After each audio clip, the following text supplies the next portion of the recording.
Aftermath. The Odyssey for Answers begins. That breakdown on the ski trip was just the beginning. In the weeks after, I was a mess of worry and confusion. No energy. Back at my mum's place, as I was unable to take care of myself. A mattress in the front of the television in the living room was to be my home for the next few months, of which the first was a complete and utter nightmare, swinging between panic attacks and total exhaustion. I say panic attacks because I now know that's what was happening, but at the time I had no idea, just believing I was about to die, over and over again.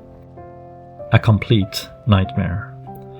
The fact that I was back at my mother's was just a minor inconvenience. Her life in freefall revolved around me as if I was an extra on a bad soap opera.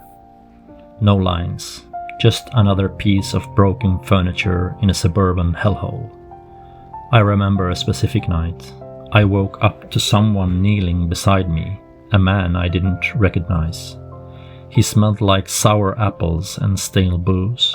Just sat there, staring at the TV I'd left on, now just static. Black and white snow hissing softly through the dark. He rocked slowly back and forth, saying nothing, his mouth slightly open, a line of saliva hanging at the edge. It was like he didn't even see me lying there. I stayed completely still, pretending I was asleep. I didn't know what else to do, my heart pounding in my chest, but I didn't move a muscle.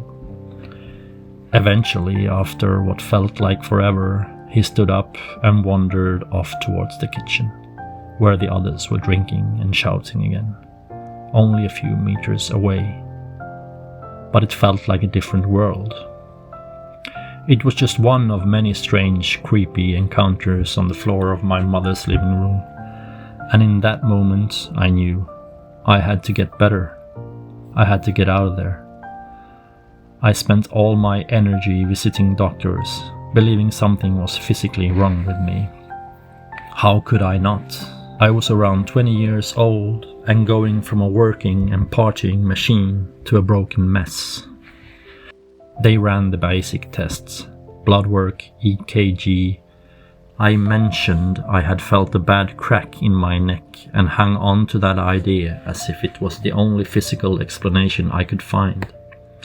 The doctors weren't interested.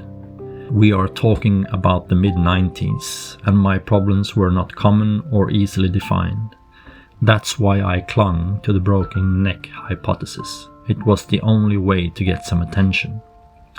They did an X-ray, everything was fine. And as I moved my neck perfectly fine, had no large issues with pain nor numbness in the limbs, the doctors dismissed an MRI. Every result came back normal, which on one hand was a relief, but on the other hand was maddening. How could it be normal to feel like you're dying out of the blue?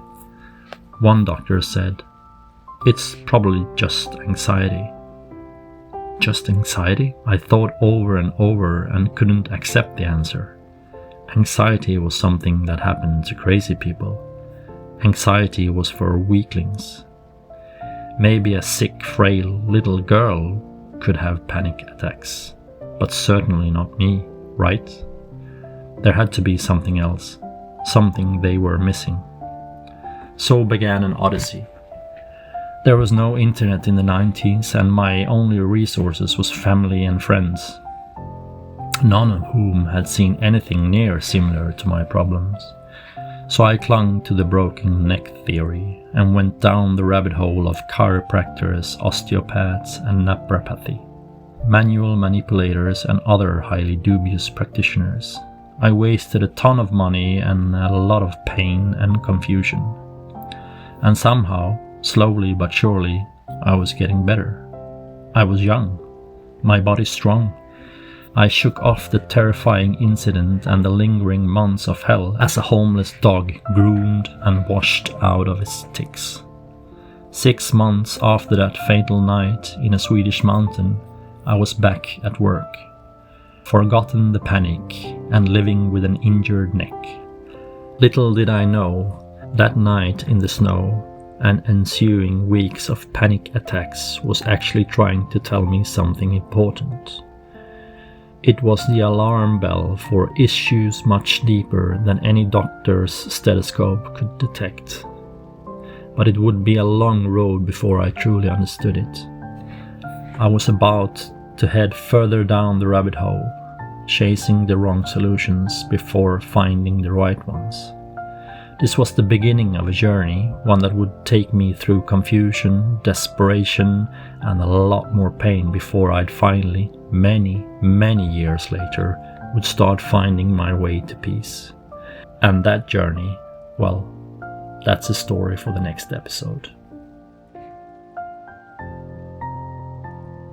Hi, if this story meant something to you, if it helped pass the time or just made you feel a little less alone, consider subscribing. It helps more than you think. You're also welcome to share it or take a look at one of the books I've written. They carry many of the same themes: life, struggle, the search for meaning. I'll keep posting as long as I can. And yes, some episodes might be rough around the edges, the sound, the pacing, even the voice, but that's the point. I'm not aiming for perfection, just honesty. Life's not polished, neither is this.